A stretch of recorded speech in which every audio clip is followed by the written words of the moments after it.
Assalamualaikum warahmatullahi wabarakatuh. Hai guys, semoga kalian semua dalam keadaan sehat dan selalu semangat. Amin. Kembali lagi di channel Malkims Official, channel yang membahas wawasan keislaman, motivasi islami, brotal Al-Quran, ilmu tajwid, nagom Al-Quran, dan Malkims Official Store. Dukung channel ini dengan cara klik subscribe, like, dan komen. Malkims Official akan membahas terkait sahabat-sahabat Rasulullah yang bagus bacaan Al-Qurannya. Yang pertama, Abdullah bin Mas'ud.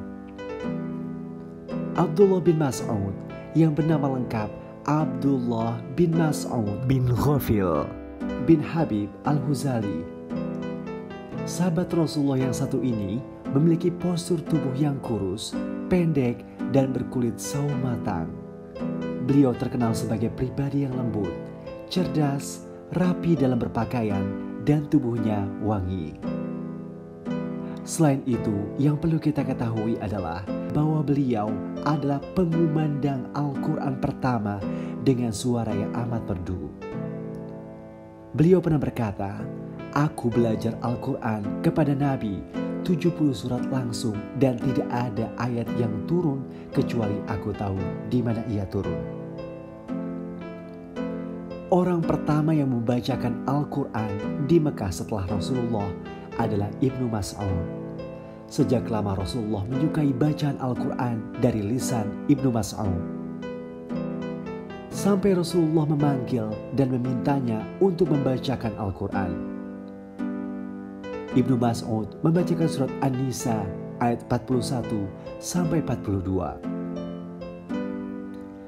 Dan bagaimanakah keadaan orang kafir nanti jika kami mendatangkan seorang Rasul dari setiap umat kami, mendatangkan engkau Muhammad sebagai saksi atas mereka.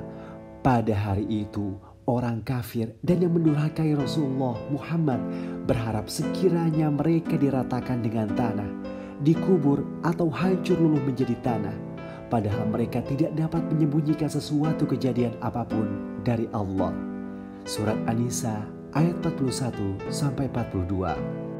Al-Quran yang dibacakan oleh Ibnu Mas'ud membuat Rasulullah tidak dapat menahan tangisnya. Air mata beliau menetes. Bacaan dengan suara yang begitu merdu, indah, meresap ke dalam kalbu, sampai Rasulullah memberikan isyarat dengan tangan untuk menghentikan bacaannya. Yang kedua, Abu Musa Al-Asy'ari. Abu Musa radhiyallahu anhu adalah seorang ahlul Quran. Ia menghafal, memahami, dan mengamalkannya. Jika ia membaca Al-Quran, suaranya begitu syahdu dan meresap ke jiwa. Seakan ruh di dalam badan beristirahat dengan tenang. Suatu malam Rasulullah Shallallahu Alaihi Wasallam mendengar Abu Musa radhiyallahu anhu melantunkan ayat suci Al-Quran. Beliau takjub dengan keindahannya. Rasulullah Shallallahu Alaihi Wasallam menggambarkan keindahan suara Abu Musa ketika membaca Al-Quran dengan sabdanya, "Wahai Abu Musa, sesungguhnya engkau telah diberi salah satu seruling keluarga Daud." Hadis riwayat Bukhari dan Muslim. Mungkin ada yang bertanya, apa yang dimaksud dengan seluring keluarga Daud? Apakah keluarga Daud memainkan alat musik seluring dan suara seluring itu seperti suara Abu Musa? Syekh Muhammad bin Salih Al-Utsaimin rahimahullah menjelaskan makna hadis ini. Daud alaihissalam diberi wahyu oleh Allah berupa Az-Zabur. Nabi Daud melakukan bacaannya. Beliau memiliki suara yang indah, sampai-sampai gunung-gunung dan burung-burung bertasbih bersamanya. Mereka berbaris menikmati indahnya bacaan beliau. Ketika membaca Az-Zabur, inilah makna sabda beliau. Fatwa Nur Ala dan Asy-Syarif Raqam 341. Anda bisa bayangkan gunung-gunung dan hewan menikmati keindahan suara Nabi Daud ketika membaca Az-Zabur. Kemudian Nabi Shallallahu Alaihi Wasallam menyebut bahwa Abu Musa mendapatkan sebagian dari keindahan suara itu. Masya Allah. Apabila Umar bin Khattab bertemu dengan Abu Musa, maka ia meminta Abu Musa untuk melantunkan Al-Quran. Beliau berkata, "Syawwiqna ila Rabbana ya Aba Musa." Buatlah kami rindu dengan Rabb kami, wahai Abu Musa.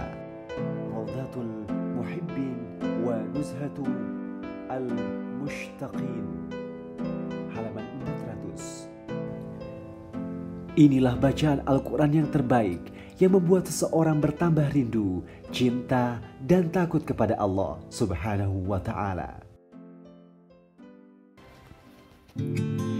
Sekian dulu yang dapat kami sampaikan. Tunggu di video berikutnya. Semoga bermanfaat. Assalamualaikum warahmatullahi wabarakatuh.